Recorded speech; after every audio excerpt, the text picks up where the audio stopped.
dumbbell step up. So this step up variation, or this single leg variation, is one of the first places that I'll start people on a strength training program.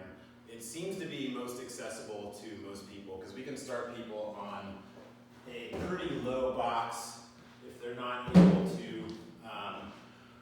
handle their weight on one leg very well.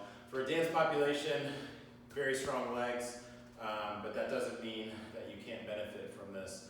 This is not the same movement as a lunge or walking lunge or reverse lunge, but it does have some benefits in terms of not beating up the knees. This is pretty easy on the knees as far as single leg movements go.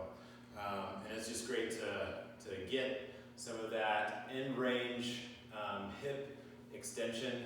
When we get to the top of this movement, you'll see using the glutes to fully extend the hips and get to neutral.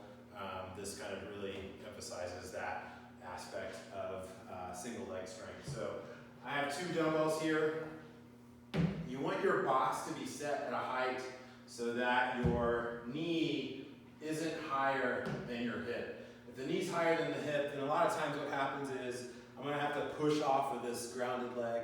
And really the point is to work the leg that's on the box. So if the knee is just slightly lower than the hip in terms of height, then usually that's a height that I can handle without getting too much push off on this back leg. So from here, lift myself up, finish that hip extension at the top, lower myself in control without crashing down.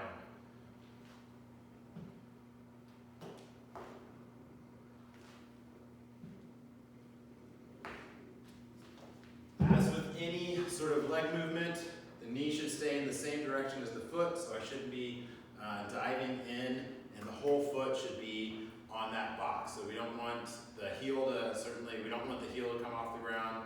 We don't want the big toe to come off the ground or the pinky toe to come off the ground. Full foot stays on the box. So that is the dumbbell step up.